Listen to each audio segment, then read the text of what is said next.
தமிழக சட்டப்பேரவையில் திரைப்பட தயாரிப்பாளர் ஏவிஎம் சரவணன், கவிஞர் ஈரோடு தமிழன்பன் உள்ளிட்டோர் மறைவுக்கு இரங்கல் தெரிவித்து அவை நாளை வரை ஒத்திவைக்கப்பட்டது.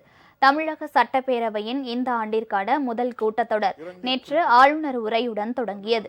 இந்நிலையில் 2ஆம் நாள் கூட்டம் இன்று காலை 9:30 மணிக்கு தொடங்கியது. அப்போது மறைந்த முன்னாள் சட்டமன்ற உறுப்பினர்களான ச. பன்னீர்செல்வம், எல். கணேசன் ஆகியோர் மறைவுக்கு பேரவைத் தலைவர் அப்பாவு இரங்கல் குறிப்பை வாசித்தார். அதனைத் தொடர்ந்து 2 நிமிடம் மௌன அஞ்சலி செலுத்தப்பட்டது. இதனைத் தொடர்ந்து மறைந்த முக்கிய பிரமுகர்களான முருகப்பா குழுமத்தின் முன்னாள் தலைவர் அருணாச்சலம் வெள்ளையன், கவிஞர் ஈரோடு தமிழன்பன், திரைப்பட தயாரிப்பாளர் ஏவிஎம் சரவணன், முதுபெரும் அரசியல் தலைவர் சிவராஜ் பாட்டீல், மறைந்த சேந்தமங்கலம் சட்டமன்ற தொகுதி திமுக எம்எல்ஏ கே. பொன்னுசாமி ஆகியோர் மறைவுக்கு பேரவைத் தலைவர் அப்பாவு இரங்கல் தீர்மானங்களை வாசித்தார். சிறந்த கவிஞரும் எழுத்தாளருமான திரு ஈரோடு தமிழன்பன் என்கிற ஜெகதீசன் அவர்கள் 22/11/2025 அன்று மறைவுற்ற செய்தி அறிந்து இப்பேரவை அதிர்ச்சியும் ஆற்றொன்னா துயரமும் கொள்கிறது.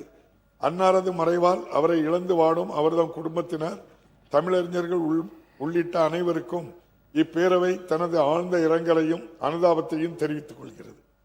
பிரபல திரைப்பட தயாரிப்பாளரும் ஏவிஎம் நிறுவனத்தின் உரிமையாளருமான திரு ஏவிஎம் சரவணன் அவர்கள் 4/12/2025 அன்று மறைவுற்ற செய்தி அறிந்து இப்பேரவை அதிர்ச்சியும் ஆற்றொன்னா துயரமும் கொள்கிறது.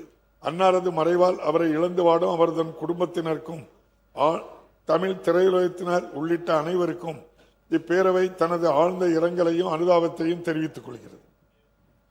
அதனை நிறைவேற்றும் வகையில் உறுப்பினர்கள் அனைவரும் எழுந்து நின்று 2 நிமிடங்கள் அஞ்சலி செலுத்தப்பட்டது.